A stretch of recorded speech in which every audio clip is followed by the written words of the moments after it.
صحابہ فرماتے ہیں قبیلہ مدر کے کچھ لوگ آئے تھے حضور کی بارگاہ میں،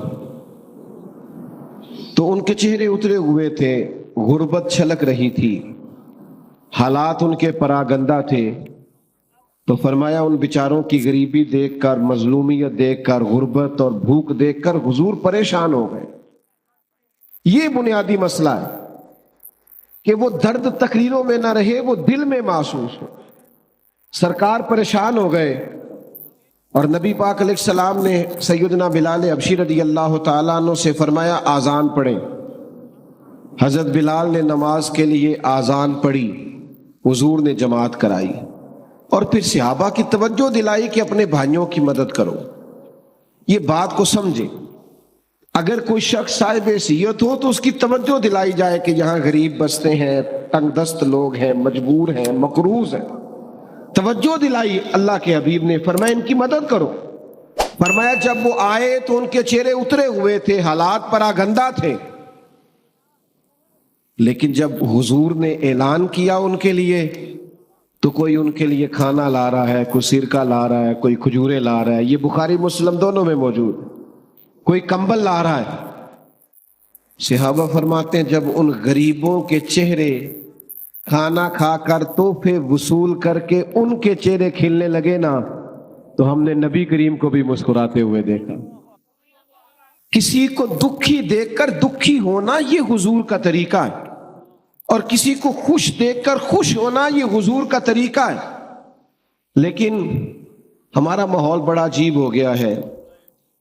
اسی گلی کے اندر کچھ بچے رات کو 10,000 کا فاسٹ فوڈ منگاتے ہیں، اور اسی گلی میں چند گھر چھوڑ کر ایک گھر وہ بھی ہوتا ہے جو میاں بیوی رات مشورہ کر رہے ہوتے ہیں کہ صبح بچوں کی فیس نہ گئی تو ان کی ٹیچر پھر باتیں کرے گا، ان کے استاد پھر کہیں گے۔ میرے بھائیوں یاد رکھنا، تھوڑا سا اپنے دل کو نرم کیا جائے، کشادہ روئی پیدا کی جائے، اور صدقہ اور خیرات اور کسی کو دینا یہ کروڑوں اربوں سے نہیں اس کا تعلق۔ بخاری شریف میں پورا باب ہے کہ انسان دل کا غنی ہوتا ہے، دل کا، جیب سے بندہ غنی نہیں ہوتا۔ مالا والے سخی نہیں ہوندے تے سخیاں کل مال نہیں ہوندا، ہاں ایتھے اوتھے دوویں جہانی سخی کنگال نہیں ہوندا۔ اپنے دل میں کشادگی، نبی پاک علیہ السلام نے ہمیں اس طرح سبق دیا ہے۔ حضور نے فرمایا جب تم گوشت پکاؤ تو شوربہ زیادہ پکا لو، اس میں اپنے پڑوسیوں کو بھی شامل کر لو، کسی غریب کو کھانا دے دو، ایک کا کھانا 2 کھا لیں، 2 کا 4 کھا لیں، 4 کا 6 کھا لیں، لیکن آپس میں دکھ بانٹنے کا مزاج بنائیں۔ ہمارے پاس جیسے جیسے مال آتا جاتا ہے ہم اپنے ذاتی خرچے بڑھاتے جاتے ہیں۔ اچھی بھلی گاڑی پہ سفر ہو رہا ہے لیکن مجھے نئے نمبر کی چاہیے، ذرا پہلے چاہیے، 4 لاکھ زیادہ لے لو۔ ہم اس ملک میں رہتے ہیں جہاں لوگوں کو کھانا بھی نہیں ملتا بعض کو، اور یہ بھی اسی ملک کا حال ہے کہ نئے ماڈل کا موبائل آئے تو وہ موبائل شارٹ ہو جاتا ہے۔ اس لیے کہ کچھ لوگ ایسے ہیں جن کا مسئلہ ضروریات کا نہیں ہے، ان کا مسئلہ خواہشات کا ہے، انہیں خواہشات پوری کرنی ہے جیسے بھی، اور خواہشات کا پیٹ ایسا ہوتا ہے جو بھرا نہیں جا سکتا۔ ہر وقت ایک خواہش پوری کرو نئی خواہش پیدا ہو جاتی، اسے پوری کرو تو تیسری پوری خواہش پیدا ہو جاتی۔ غرباء کے لیے کچھ دلوں میں گنجائش، مساکین کے لیے کچھ گنجائش۔ اور میں آپ سے عرض کروں، عبادت بھی صرف نفل پڑھنے کا نام نہیں، عبادت بھی فقط تسبیح چلانے کا نام نہیں، لمبے جبے کبے ان کا نام ہی فقط عبادت نہیں۔ وہ میرے بھائی، حضور نے فرمایا جو یتیموں کی مدد میں رہتا ہے، مسکینوں کے کام کرتا رہتا ہے، بیواؤں کی مدد کرتا رہتا ہے، وہ بھی اللہ کے راستے میں ہی ہے۔ آپ لوگوں کی وجہ سے پیچھے نظر نہیں آ رہا، لوگ اشارے کر رہے ہیں۔ میں نے کہا تھا ذرا تھوڑا سا مہربانی کریں، تھوڑا پیچھے ہو جائیں بس، محبت سے جی، پیار سے۔ اللہ آپ کو سلامت، وہ دیکھیں نا خوش ہو گئے، پیچھے ہو جاؤ، چپ چپ۔ ماشاء اللہ، ٹھیک ہو، تھوڑا سا اور پیچھے ہو، تھوڑا سا اور پیچھے۔ خوش رہیں، خوش رہیں جی، خوش رہیں، اللہ آپ کو بھی جزا دے دی۔ آپ بھی بیٹھ جائیں، آپ کی وجہ سے بھی پیچھے نظر نہیں آ رہا۔ تشریف رکھ بیٹھ جائیں. اللہ سلامتی دے, سب کو برکت دے مال.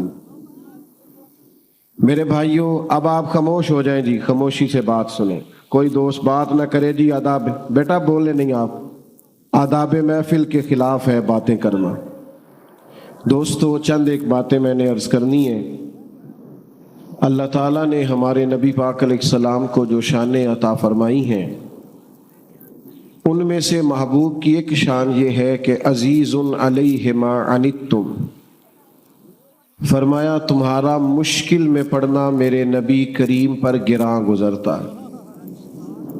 کوئی امتی اگر تکلیف میں ہو تو حضور اس کی تکلیف محسوس کرتے ہیں, اس لیے کہ وہ بالمؤمنین رؤوف الرحیم, وہ مومنوں پہ رؤوف بھی ہیں اور رحیم بھی.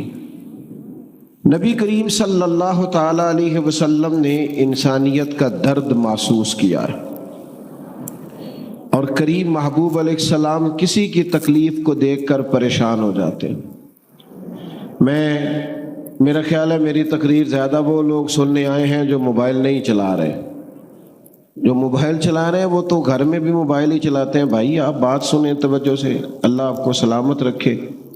آپ مہربانی کریں, موبائلوں پہ تو ملاقاتیں پہلے بھی رہتی ہیں, تو آج چلو بغیر موبائل کے ملاقات ہے تو کوئی بات ہو جائے آپ دوستوں سے. پیارے بھائیوں, سارے لوگ زندگی کی دوڑ میں آگے نہیں نکل پاتے,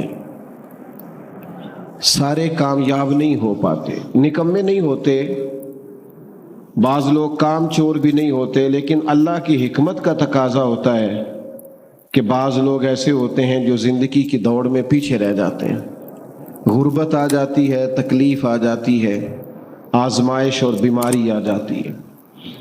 ہمارا دین, ہمارے نبی پاک علیہ السلام کی سیرت ہمیں یہ سبق دیتی ہے کہ جو لوگ زندگی کی دوڑ میں پیچھے رہ جائیں ہم ان کا بازو تھامیں, ہم ان سے محبت کریں. حضور علیہ السلام نے فرمایا تمہیں جو رزق دیا جاتا ہے وہ تمہارے کمزوروں اور ضعیفوں کی برکت سے دیا جاتا ہے. ہمارے ہاں جس آدمی کو نعمت مل جاتی ہے وہ اس کو اپنا حق سمجھنے لگتا ہے, اور وہ سمجھتا ہے کہ میں لائق تھا, میں سمجھدار تھا, میں پڑھا لکھا تھا, میں ہی محنتی تھا, یہ میرا حق تھا. حالانکہ ایسا نہیں ہے, یہ تو اللہ کا فضل ہے, جس کو چاہے عطا کرے. اپنے دل میں دوسروں کے لیے نرمی رکھنا, ظاہر ہے جس کی آپ مدد کر رہے ہیں, جس کے ساتھ آپ تعاون کر رہے ہیں, جس سے آپ پیار کر رہے ہیں, وہ ایک انسان ہی ہے. انسانوں میں غلطیاں ہوتی ہیں, کمزوریاں ہوتی ہیں, سستیاں ہوتی ہیں, غفلتیں ہوتی ہیں. کرنے کا کام یہ ہے کہ ہم اپنے دل کو کشادہ کریں. ہمیں ہمارے نبی رحمت صلی اللہ تعالی علیہ وسلم نے جس نیکی کا حکم دیا ہے وہ یک طرفہ نیکی ہے. نیکیاں تجارت نہیں ہوتی کہ سامنے والا کرے گا تو پھر میں بھی کروں گا. نیکی یک طرفہ ہے. آپ بھی اگر بیٹھ سکتے ہیں تو بھائی بیٹھ جائیں, آپ لوگ جو کھڑے ہیں. اللہ آپ کو سلامتی عطا کرے.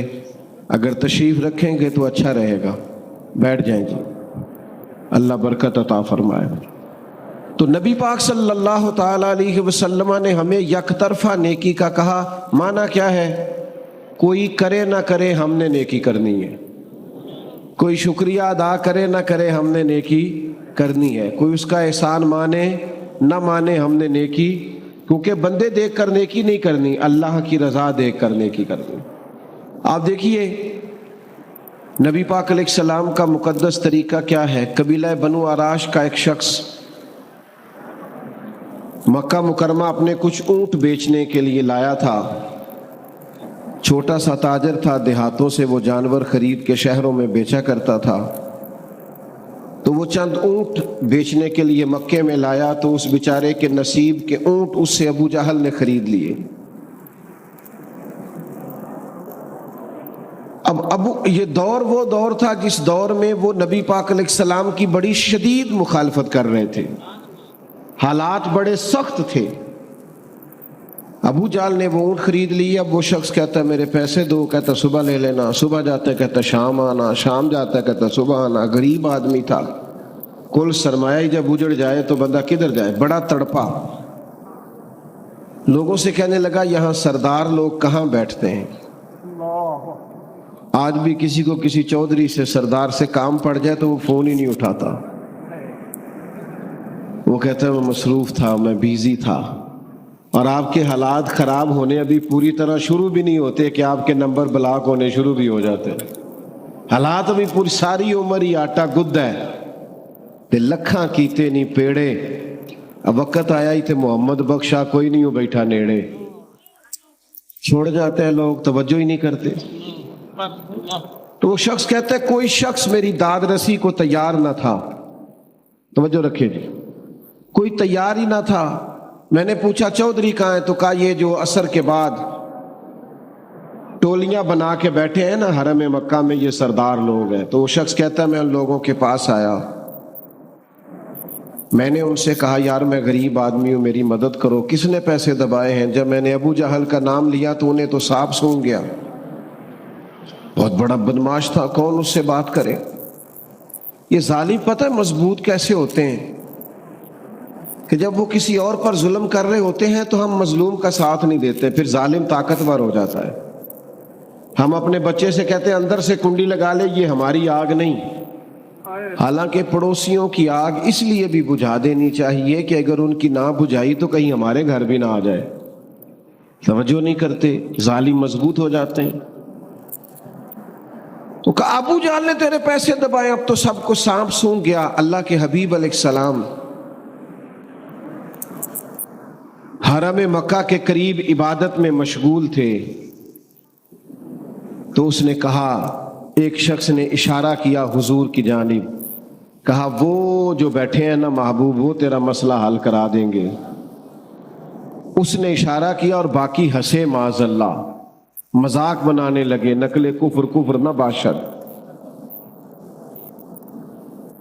وہ شخص کہتا ہے میں بڑا حیران ہوا کہ بھیجتے بھی ہیں اور مذاق بھی کرتے ہیں، مسئلہ سمجھ میں نہیں آتا۔ لیکن میں چلا گیا، جا کے حضور کی بارگاہ میں عرض کیا۔ فرماتے ہیں سادہ سا لب و لہجہ، زمین پر حضور تشریف فرما ہے، پہلی نظریں لوٹ لے ماہی تیرے ہار شنگاراں۔ فرماتے ہیں نبی کریم صلی اللہ علیہ وسلم نے میری بات سنی، نہ قبیلہ پوچھا، نہ برادری پوچھی، نہ تعارف پوچھا، قربان جاؤں محبوب فرمانے لگے چل میں تیرے ساتھ چلتا ہوں۔ وہ جو وہاں بیٹھے تھے سردار، انہوں نے ایک بندہ بھیجا، کہا ساتھ جا کے دیکھو وہاں بھلا کیا بات ہوتی ہے۔ حضور تشریف لائے، وہ شخص کہتا ہے سارے رستے تو نظریں جھکی رہی، محبوب دھیمے دھیمے انداز میں میرے سوالوں کے جواب دیتے رہے، لیکن جب ابو جہل کا دروازہ آیا، حضور نے دستک دی، وہ باہر آیا، تو پھر میں نے اپنے نبی کی نظروں کو اٹھتے ہوئے دیکھا، پھر چہرے پہ جلال دیکھا، پھر میں نے نبوت کا دبدبا دیکھا، مظلوم کے ساتھ کھڑے ہونے میں حضور کا عروج دیکھا۔ کریم فرمانے لگے شرم نہیں آتی، غریب کے پیسے دبا گیا ہے، لا اس کے پیسے۔ اس پر تو گویا کپ کپی طاری ہو گئی، کہنے لگا میں ابھی لے کے آیا، دوڑا گیا، اس کے پیسے لایا، اللہ کے رسول نے پیسے اسے دیے، اس نے شکریہ ادا کیا۔ سرور کائنات صلی اللہ تعالی علیہ وآلہ وسلم وہاں سے رخصت ہوئے۔ وہ جو جاسوس بھیجا تھا نا، اس سے پوچھا بعد میں وہاں سرداروں نے کہ کیا بنا، کہنے لگے یار تم بڑا سردار کہتے تھے، اس کے تو ہوش ہی اڑ گئے حضور کو دیکھ کے، اس کی تو حواس باختہ ہو گیا ہے وہ نبی کریم کو دیکھ کے، حالت ہی خراب ہو گئی، فوراً پیسے لے آیا ہے اور فوراً لا کے دے دیے۔ ابو جہل سے پوچھا تجھے کیا ہوا تھا، تو ویسے بڑی ڈینگیں مارتا ہے، ہوا کیا؟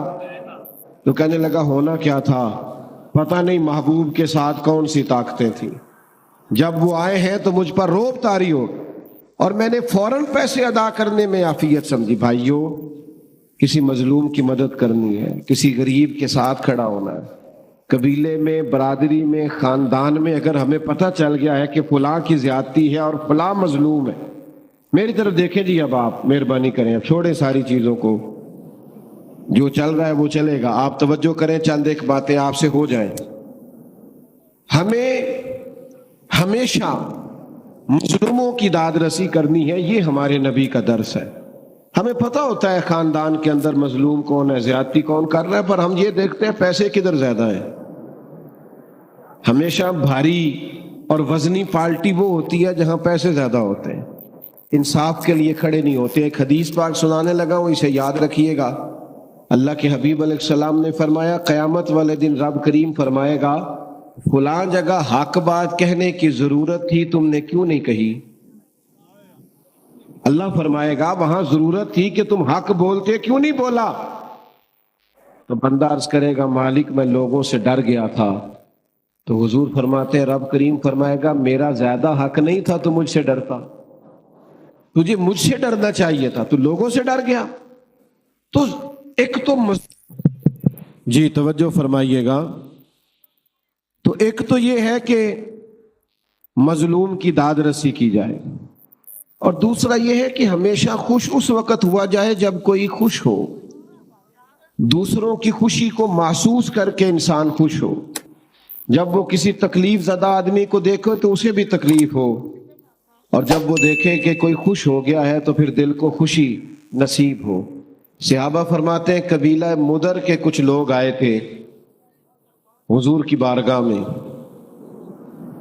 تو ان کے چہرے اترے ہوئے تھے، غربت چھلک رہی تھی، حالات ان کے پراگندہ تھے۔ تو فرمایا ان بیچاروں کی غریبی دیکھ کر، مظلومیت دیکھ کر، غربت اور بھوک دیکھ کر حضور پریشان ہو گئے۔ یہ بنیادی مسئلہ ہے کہ وہ درد تقریروں میں نہ رہے، وہ دل میں محسوس ہو۔ سرکار پریشان ہو گئے، اور نبی پاک علیہ السلام نے سیدنا بلال حبشی رضی اللہ تعالیٰ عنہ سے فرمایا آذان پڑھیں۔ حضرت بلال نے نماز کے لیے آذان پڑھی، حضور نے جماعت کرائی، اور پھر صحابہ کی توجہ دلائی کہ اپنے بھائیوں کی مدد کرو۔ یہ بات کو سمجھے، اگر کوئی شخص صاحب حیثیت ہو تو اس کی توجہ دلائی جائے کہ یہاں غریب بستے ہیں، تنگ دست لوگ ہیں، مجبور ہیں، مقروض ہیں، توجہ دلائی۔ اللہ کے حبیب نے فرمایا ان کی مدد کرو۔ فرمایا جب وہ آئے تو ان کے چہرے اترے ہوئے تھے، حالات پراگندہ تھے، لیکن جب حضور نے اعلان کیا ان کے لیے تو کوئی ان کے لیے کھانا لا رہا ہے، کوئی سرکہ لا رہا ہے، کوئی کھجورے لا رہا ہے، یہ بخاری مسلم دونوں میں موجود، کوئی کمبل لا رہا ہے۔ صحابہ فرماتے ہیں جب ان غریبوں کے چہرے کھانا کھا کر تحفے وصول کر کے ان کے چہرے کھلنے لگے نا، تو ہم نے نبی کریم کو بھی مسکراتے ہوئے دیکھا۔ کسی کو دکھی دیکھ کر دکھی ہونا یہ حضور کا طریقہ ہے، اور کسی کو خوش دیکھ کر خوش ہونا یہ حضور کا طریقہ ہے۔ لیکن ہمارا ماحول بڑا عجیب ہو گیا ہے۔ اسی گلی کے اندر کچھ بچے رات کو 10,000 کا فاسٹ فوڈ منگاتے ہیں، اور اسی گلی میں چند گھر چھوڑ کر ایک گھر وہ بھی ہوتا ہے جو میاں بیوی رات مشورہ کر رہے ہوتے ہیں کہ صبح بچوں کی فیس نہ گئی تو ان کی ٹیچر پھر باتیں کرے گا، ان کے استاد پھر کہیں گے۔ میرے بھائیوں یاد رکھنا، تھوڑا سا اپنے دل کو نرم کیا جائے، کشادہ روئی پیدا کی جائے، اور صدقہ اور خیرات اور کسی کو دینا یہ کروڑوں اربوں سے نہیں اس کا تعلق۔ بخاری شریف میں پورا باب ہے کہ انسان دل کا غنی ہوتا ہے، دل کا، جیب سے بندہ غنی نہیں ہوتا۔ مالا والے سخی نہیں ہوندے تے سخیاں کول مال نہیں ہوندا، ہاں ایتھے اوتھے دوویں جہانی سخی کنگال نہیں ہوندا۔ اپنے دل میں کشادگی، نبی پاک علیہ السلام نے ہمیں اس طرح سبق دیا ہے۔ حضور نے فرمایا جب تم گوشت پکاؤ تو شوربہ زیادہ پکا لو، اس میں اپنے پڑوسیوں کو بھی شامل کر لو، کسی غریب کو کھانا دے دو، ایک کا کھانا 2 کھا لیں، 2 کا 4 کھا لیں، 4 کا 6 کھا لیں، لیکن آپس میں دکھ بانٹنے کا مزاج بنائیں۔ ہمارے پاس جیسے جیسے مال آتا جاتا ہے ہم اپنے ذاتی خرچے بڑھاتے جاتے ہیں۔ اچھی بھلی گاڑی پہ سفر ہو رہا ہے لیکن مجھے نئے نمبر کی چاہیے، ذرا پہلے چاہیے، 4 لاکھ زیادہ لے لو۔ ہم اس ملک میں رہتے ہیں جہاں لوگوں کو کھانا بھی نہیں ملتا بعض کو، اور یہ بھی اسی ملک کا حال ہے کہ نئے ماڈل کا موبائل آئے تو وہ موبائل شارٹ ہو جاتا ہے۔ اس لیے کہ کچھ لوگ ایسے ہیں جن کا مسئلہ ضروریات کا نہیں ہے، ان کا مسئلہ خواہشات کا ہے، انہیں خواہشات پوری کرنی ہے جیسے بھی، اور خواہشات کا پیٹ ایسا ہوتا ہے جو بھرا نہیں جا سکتا۔ ہر وقت ایک خواہش پوری کرو نئی خواہش پیدا ہو جاتی، اسے پوری کرو تو تیسری پوری خواہش پیدا ہو جاتی۔ غربا کے لیے کچھ دلوں میں گنجائش، مساکین کے لیے کچھ گنجائش۔ اور میں آپ سے عرض کروں، عبادت بھی صرف نفل پڑھنے کا نام نہیں، عبادت بھی فقط تسبیح چلانے کا نام نہیں، لمبے جبے کبے ان کا نام ہی فقط عبادت نہیں۔ وہ میرے بھائی، حضور نے فرمایا جو یتیموں کی مدد میں رہتا ہے، مسکینوں کے کام کرتا رہتا ہے، بیواؤں کی مدد کرتا رہتا ہے، وہ بھی اللہ کے راستے میں ہی ہے۔ یہاں کوئی شخص انتقال کر جائے نا، سرکاری ملازم، بچے چھوٹے ہیں، بیوہ عدت میں، اس کو صرف پینشن اپنے نام منظور کرانی ہونا تو سینکڑوں چکر عدت کی حالت میں لگانے پڑتے ہیں دفتروں میں۔ جائز کام ہے، کوئی اس میں ایسی عذر والی بات نہیں، لیکن ہمارا مزاج بن گیا کال لانا، ہماری طبیعت بن گئی۔ بالکل درست کام ہے، ہو سکتا ہے، لیکن ہمارا ایک مزاج ہے کہ ہم کسی کام کو بر وقت نہیں کرتے، توجہ نہیں دیتے، اپنی ذمہ داریوں کا احساس نہیں پیدا کرتے۔ خدا را میرے بھائیوں، اپنے دلوں میں دوسروں کے لیے گنجائش، اور یہ بھی عبادت ہے بھوکے کو کھانا کھلانا۔ حضور غوث پاک رضی اللہ تعالیٰ عنہ فرماتے ہیں میں نے 50 سال دین پڑھایا ہے، 50 سال، چھوڑ دیں، 50 سال پڑھنے پڑھانے کے بعد اس نتیجے پر پہنچا ہوں کہ اللہ سب سے جلدی اس وقت راضی ہوتا ہے جب کسی بھوکے کو کھانا کھلایا جائے۔ اور آپ فرمایا کرتے تھے رب کبھی مجھے خزانوں کا مالک کرے تو میں خزانے اس کی مخلوق کو کھانا کھلانے پہ خرچ کر۔ میرے بھائی، تھوڑا سا نا پیچھے پلٹ کے دیکھیں، تھوڑا سا اپنے دائیں بائیں دیکھیں، تھوڑا سا اپنی سائڈوں پر توجہ کریں۔ ہمارے ہاں اب تو خیر سے ختم بڑا مہنگا ہوتا ہے، چونکہ ناز کا بندہ مہنگا منگا لینا، ختم بڑا مہنگا ہو جاتا ہے، قاری صاحب بڑے مہنگے، بند ہو گئے۔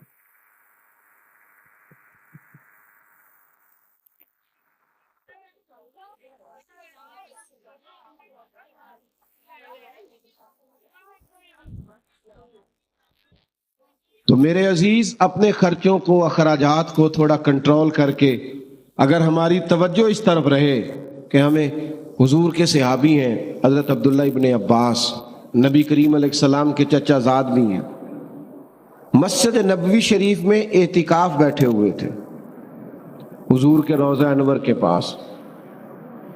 تو ایک شخص مسجد شریف میں آ کے بیٹھا تو وہ بڑا پریشان تھا۔ حضرت عبداللہ ابن عباس رضی اللہ تعالیٰ عنہ اس سے فرمانے لگے کیا بات ہے، پریشان لگتے ہو؟ یہ بہقی شریف میں امام بہقی نے اس کو لکھا ہے۔ تو انہوں نے کہا ہاں میں مقروض ہوں اور مجبور ہوں، میرے پاس قرض چکانے کے پیسے نہیں ہیں، آج جس شخص نے پیسے لینے ہیں اس سے میں نے پھر کہا تھا کہ آج دے دوں گا پر گنجائش نہیں بنی، تکلیف میں ہوں۔ یہ جو مقروض ہوتا ہے نا، مقروض حضور نے فرمایا یہ قیدی ہوتا ہے، مقروض کی مدد کرنی چاہیے۔ شریعت اسلامیہ کہتی ہے اس پر خرچ کرو، اس کی جان چھڑاؤ، اس کی گردن آزاد کرا دو، تمہاری توجہ ہو، تم تھوڑا اس کے لیے نرم رکھو اپنے رویے کو۔ اس شخص نے کہا حضور میں مقروض ہوں، تکلیف میں ہوں۔ تو حضرت عبداللہ ابن عباس رضی اللہ تعالیٰ عنہ فرمانے لگے میں اگر تیرے ساتھ چلوں تو تیرا مسئلہ حل ہوتا ہے؟ کہنے لگا حضور آپ چلیں تو پھر تو کیا ہی بات ہے، آپ کو زیادہ توجہ کرنی پڑے گی میری بات پر۔ حضرت عبداللہ ابن عباس نے جوتے پہنے اور مسجد سے باہر آ گئے۔ وہ شخص کہنے لگا حضور ٹھہریے ٹھہریے ٹھہریے، آپ تو اعتکاف میں۔ آپ فرمانے لگے مجھے بھی پتا ہے میں اعتکاف میں ہوں۔ دیکھو حضور اعتکاف چھوڑ کے آ گئے۔ حضرت سیدنا عبداللہ ابن عباس فرمانے لگے مجھے اس روضہ اطہر میں لیٹے ہوئے محبوب کی بات یاد آئی ہے، کریم رسول نے فرمایا تھا اور زیادہ دیر نہیں گزری میں نے اپنے کانوں سے سنا کہ نبی کریم نے فرمایا اگر کوئی کسی کی ایک مشکل آسان کرے گا اللہ 10 اعتکاف سے زیادہ ثواب عطا کرے گا۔ یہی ہے ذوق عبادت کی انتہا ساغر۔ غم حیات کے ماروں کا احترام کرو۔ او بھائیو، کسی کی مدد کرنا، کسی کے کام آنا، دکھ سکھ میں کسی شخص کے ساتھ شریک ہونا، اس کے لیے اپنے سینے کو کشادہ کرنا، پیار کرنا، محبت کرنا، اس کو سیکھنا چاہیے. اپنے دل کے اندر اس کے لیے جذبہ پیدا کرنا چاہیے. اور پھر یہ جو میں نے بات عرض کی نا کہ کسی کی تکلیف کو تکلیف سمجھا جائے، اپنے ارد گرد بھی دیکھیں، بہو کی تکلیف بھی تکلیف ہی ہوتی ہے. اپنے دائیں بائیں دیکھیں، غور کریں. اگر بیٹی بد زبان ہے اور ہمیں پتہ ہے بد زبان ہے تو پھر داماد کی تکلیف بھی تکلیف ہی ہوتی. اگر ہم کسی جگہ آفیسر ہے اور ہمارے نیچے کچھ لوگ کام کرتے ہیں تو مزدور کی تکلیف بھی تکلیف ہی ہوتی ہے. اپنے دلوں میں جب ہم گنجائش پیدا کریں گے، ہمارے سینے دوسروں کے لیے کھلیں گے، ہم اپنے دل کو کشادہ کریں گے، آپ یقین کریں خود بخود راحت پیدا ہوگی، خود بخود تسلی پیدا ہو، ٹھنڈک پیدا. امام حسین کے پاس ایک شخص کچھ مانگنے آیا، غریب تھا، تو 1000 دینار امام صاحب کے پاس پڑا تھا، سارا ہی مانگنے والے کو دے دیا. اور ساتھ کہنے لگے پتہ نہیں تھا آپ نے آنا ہے ورنہ بندوبست کر کے رکھتا. ہمارے ہاں درد دل ختم ہو گیا ہے، طبیعتیں سخت ہو گئی، مزاجوں میں تلخی آ گئی، کڑواہٹ آ گئی. ایک صاحب مجھے کہنے لگے جی کی کریے جی ماڑے بندے بھی تے سیانے نہیں نا. میں کہا ماڑا بندہ تے سیانا ہوندا ہی نہیں، کیونکہ جدے گھر دانے او دے. ہاں میری غربت نے کیا مجھ کو زمانے میں بدنام، وہ تیری دولت ہے جس نے تیرے عیب چھپا رکھے ہیں. غریب آدمی تو سیانا نہیں نہ ہوتا بھائی، عقل مند ہونے کے لیے بھی تو مال چاہیے. غربا دیکھو نا، حضرت ابو بکر صدیق رضی اللہ تعالیٰ عنہ اتنے سارے کام کرتے تھے، حکومت چلانا، لشکر روانہ کرنا، صحابہ کے معاملات کو دیکھنا، امت کو سنبھالنا. اتنی ڈیوٹیوں کے باوجود رات کو ایک بوڑھی اور نابینا اماں کا گھر کا کام بھی جا کے کر آیا کرتے تھے، اس کے برتن بھی دھو آتے تھے، اس کی خدمت بھی کر آتے تھے. عصر کے بعد کچھ یتیم بچیاں تھیں، ان کی بکریوں کا دودھ بھی دھو آتے تھے. ایک ذہن بنا لیتے ہیں نا انسان کہ میں نے خدمت کرنی ہے، میں نے کوئی کام کرنا ہے، میں نے کوئی ڈیوٹی کرنی ہے، میں نے کسی کی مدد کرنی، میں نے کسی کے کام آنا ہے، ذہن بن جاتا ہے، پھر اللہ اس کی مدد بھی فرماتا ہے. ہمارا یہ ذہن ہی نہیں بنتا، ہم توجہ ہی نہیں کرتے. میں بس بات ختم کرنے لگا ہوں. ہمارے گھروں کے اندر جو لوگ موجود ہیں نا، گھروں کے اندر آپ کو پتہ ہے سید عائشہ صدیقہ رضی اللہ تعالیٰ عنہ فرماتی ہیں حضور جب تک گھر میں رہتے تھے گھر کا کوئی نہ کوئی کام ہی کرتے رہتے تھے. باہر بڑی ڈیوٹی کر کے آئے ہیں سرکار، لیکن گھر آ کے سوچا ہے گھر والے بھی تو آگ کے سامنے کھڑے ہیں نا. تو احساس، گھر والوں کا بھی احساس، اور سب سے زیادہ گھر میں جو بوڑھے ہیں ان کا احساس. بوڑھوں کو صرف خرچہ نہیں دینا، کپڑے نہیں لے کے دینے، بوڑھوں کو ٹائم بھی دینا ہے، ان کے ساتھ بیٹھنا ہے، بات کرنی ہے، چھوٹے چھوٹے مشورے کرنے، ان کو بیکار نہیں کر دینا. ہم پتہ کیا کرتے ہیں، ہم ساری گپیں اپنے دوستوں سے لگاتے ہیں، ساری گفتگو باہر کرتے ہیں. کبھی کبھی ابا جی کو کرو نا ٹیلی فون اور کہو آج کھانا نہ کھائیے گا میرے آنے تک، میرا دل کرتا ہے آپ کے ساتھ بیٹھ کے روٹی کھاؤں. کبھی کبھی اماں سے کہو نا اماں میرا دل کرتا ہے آج تیرے ہاتھ کی روٹی کھانی ہے. دیکھنا ان کو اس دن دوائی نہیں کھانی پڑے گی، سکون کی نیند آئے گی. آپ کا جو ملازم ہے، آپ کے ہاں جو کام کرتا ہے، کبھی اسے کہو نا یار آج تو نے میرے ساتھ کھانا کھانا ہے، میرے ٹیبل پر بیٹھنا ہے. حضرت ابو ذر غفاری رضی اللہ تعالیٰ عنہ نے بھی اسی طرح کا لباس پہنا ہوا تھا اور ان کے غلام نے بھی اسی طرح کا لباس پہنا تھا. تو کسی نے کہا یہ کیسے ہو گیا؟ فرمایا جب سے حضور کا کلمہ پڑھا ہو گیا ہے. آقا اور غلام نے ایک طرح کا لباس پہننا شروع کر دیا ہے. بھائیوں اپنے گھروں میں ایک بچہ حضور کے ساتھ، حضور اس کے ساتھ محبت کر رہے تھے، پیار کر رہے تھے، تو ایک شخص کہنے لگا آپ بچوں سے بڑی محبت کرتے، میں تو ٹائم نہیں دیتا. یہ بھی مسئلہ ہوتا ہے نا، کچھ لوگ کہتے ہیں جی میں بچے جانے ان کی اماں جانے، جی آپ بڑا ٹائم دیتے، میں تو نہیں بچوں سے اتنا پیار کرتا. حضور فرمانے لگے اگر اللہ نے تیرے دل سے رحمت نکال لی ہے تو میں کیا کروں، مجھے تو اس نے رحمت للعالمین بنایا ہے۔ تو سارا وقت باہر نہیں گزاریں، اپنے گھر میں ٹائم دیں، اپنے بچوں کو وقت دیں، اپنے ماں باپ کو ٹائم دیں، بہن بھائیوں کو ٹائم دیں، اہل خانہ کو ٹائم، اپنے اندر دوسروں کا احساس۔ آپ یقین کریں اگر دوسروں کے احساس میں انسان جینا شروع کر دے تو زندگی ویسے بڑی سونی ہو جائے، خوبصورت لگنا لگے سارا کچھ، لیکن ہم یہ کام کرتے نہیں۔ ہمیں نہ بس اپنے کھانے سے، سونے سے، اپنے آرام سے، اپنی سہولیات سے فرصت نہیں ملتی، اس کا نتیجہ یہ نکلتا ہے کہ دل سخت ہونے لگ جاتا ہے، آہستہ آہستہ انسان خود غرض ہونے لگتا ہے، وہ اپنوں کے بارے میں بھی اس کا رویہ مثبت نہیں رہتا۔ تو یہ چند ایک گزارشات اس لیے آپ کی خدمت میں عرض کی ہیں کہ اپنے دلوں کو ہم نے نرم کرنا ہے، مطمئن رکھنا ہے۔ حضور علیہ السلام کی یہ جو خوبصورت زندگی کا پہلو ہے کہ نبی پاک دوسروں کو پریشان دیکھ کر پریشان ہو جاتے تھے، حضور دوسروں کو سکھی دیکھ کر خوش ہو جاتے تھے، اس پہلو پر ہم نے غور کرنی ہے۔ تھوڑا سا نا اپنے لیول کو سنجیدہ کرنے کی ضرورت ہے، تھوڑا سا صرف دوسروں کے لیے سوچنے کی ضرورت ہے۔